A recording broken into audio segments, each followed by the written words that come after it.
Sejam todos bem-vindos ao Tramas da História e eu quero falar sobre uma reação furiosa, através ou depois que foi lançada uma isca. A pessoa não vê a hora de dar uma curtida, compartilhar aquilo ali, fazer um comentário, mesmo que ela nem saiba do que se trata. Essa indignação levou o dicionário de Oxford, em 2025, a classificar como palavra do ano a expressão rage bait, ou seja, isca de fúria.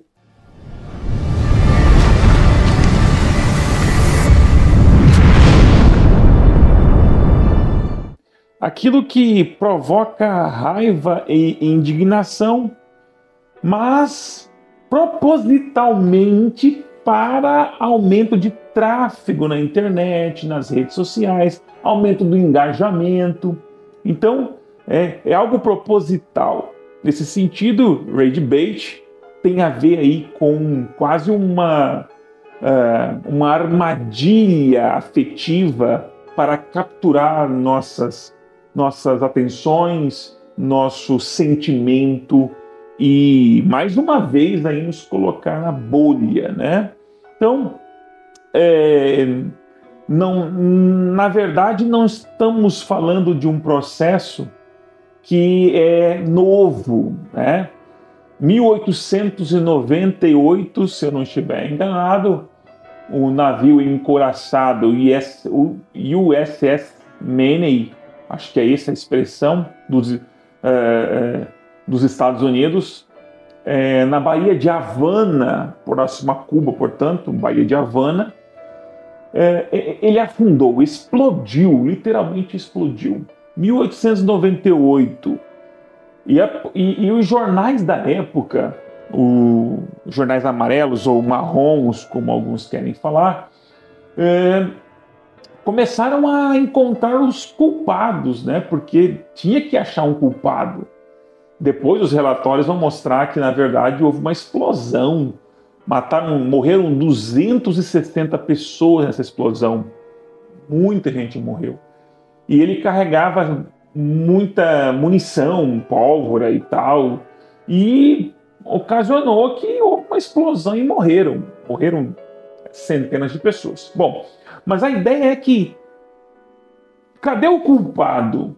E os jornais começaram a inflamar a população, dizendo que a culpa era da Espanha. A Espanha, que era uma potência naval na época, e a Espanha, dizendo os jornais que plantou uma mina e isso explodiu. Enfim, gerou uma batalha, uma guerra contra a Espanha, a inimizade profunda, mudou todo o curso do possível destino dos Estados Unidos.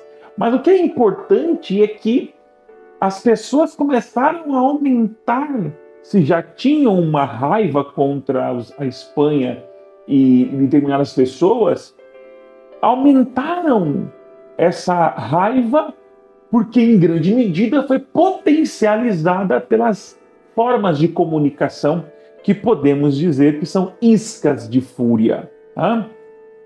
Elas são como gatilhos, não estão muito preocupadas, em produzir conhecimento, não querem outra coisa a não ser capturar nossas atenções e mudar nossa reação. Então, eu digo isso no artigo publicado aqui no Media News, publicado em outros lugares também, porque nós estamos diante das redes sociais e o tempo todo me parece que infinitamente somos chamados a atenção para reagirmos.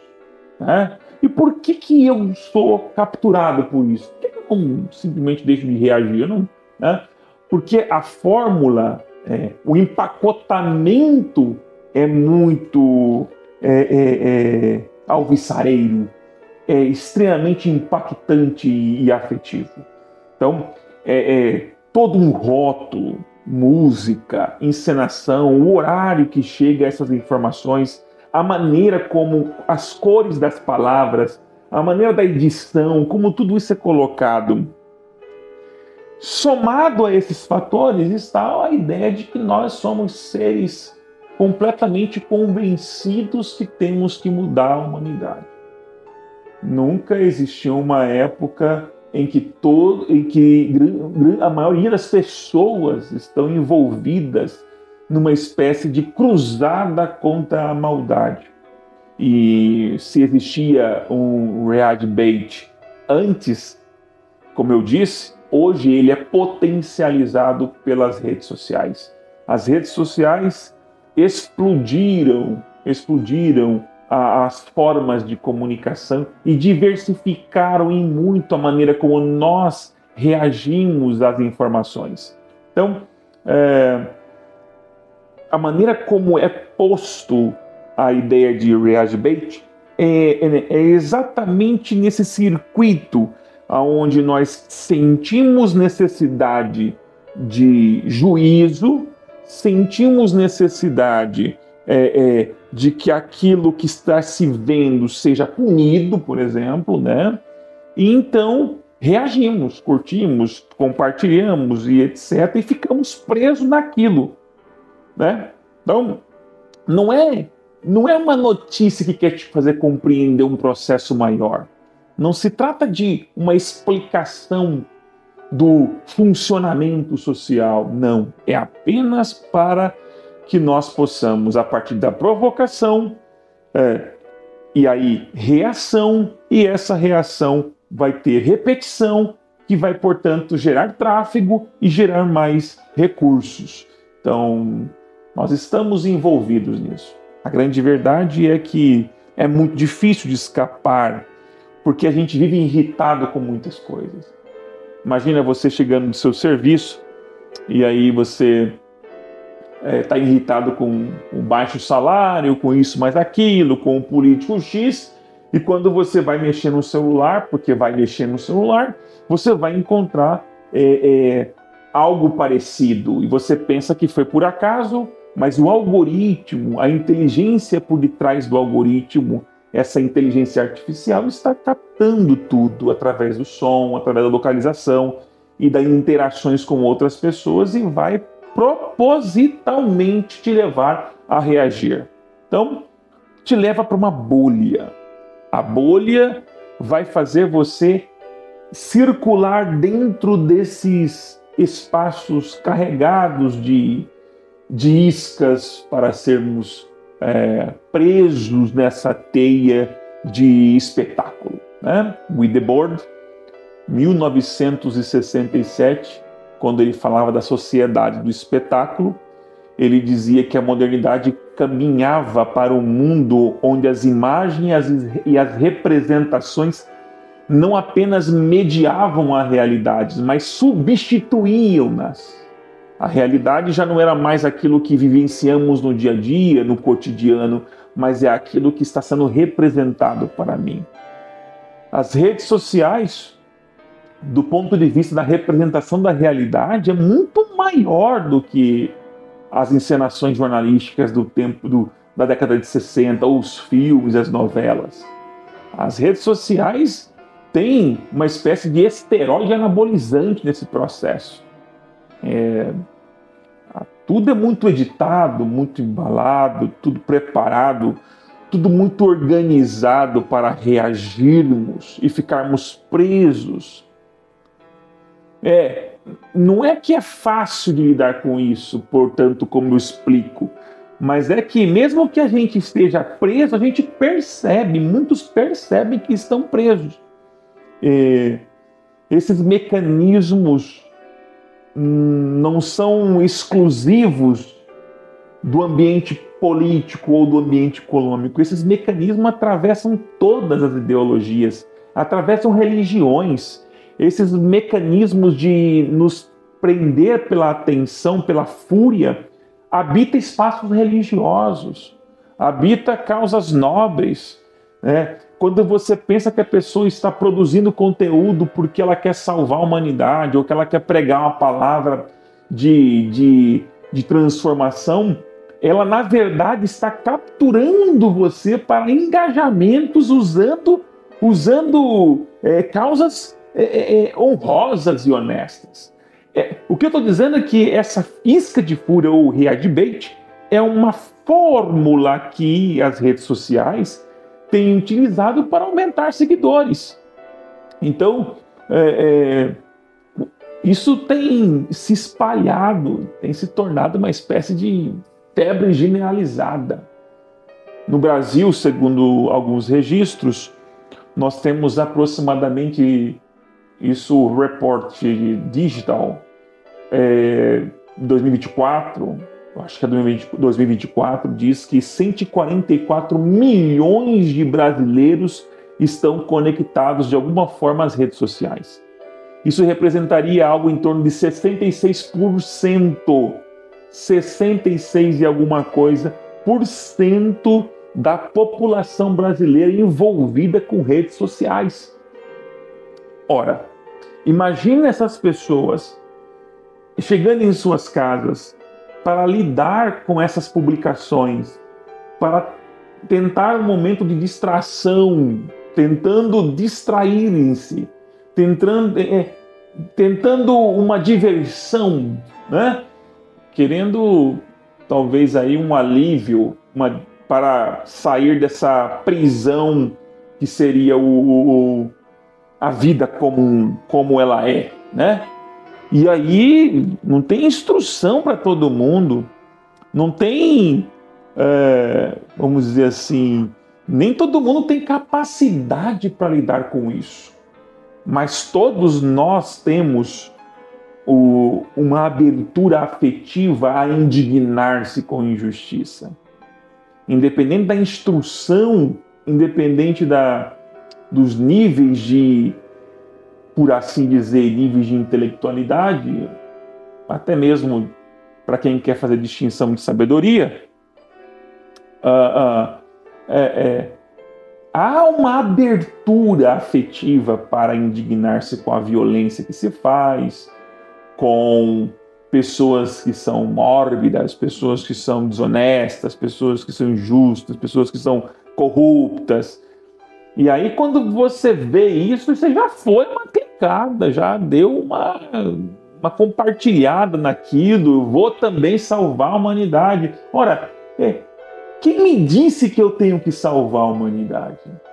Onde é que eu aprendi que eu tenho a obrigação de ter que sair por aí dizendo para todo mundo que será que eu não estou nesse processo me tornando um tanto vulnerável a essas iscas?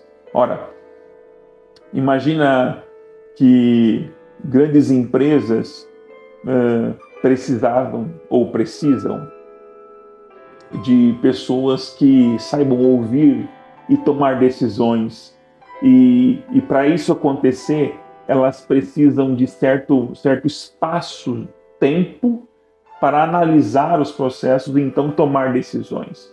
Mas me parece que quando a gente sai desses espaços e chega em nossas casas, estamos livres para reagirmos, ou mesmo numa rua, de repente até no próprio espaço de trabalho, né, um espaço mais público, estamos livres para reagirmos e dali não tem efeito algum. E aí que somos presos.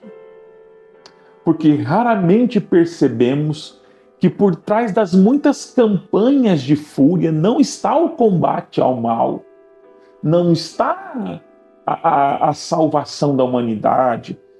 Por trás de muitos esquemas, de muitas construções imagéticas e ali nas redes sociais, não está uma causa nobre, muito, e mesmo que você veja aquela pessoa é honesta, mas ela está trabalhando com uma ferramenta, com um instrumento de captura de atenção.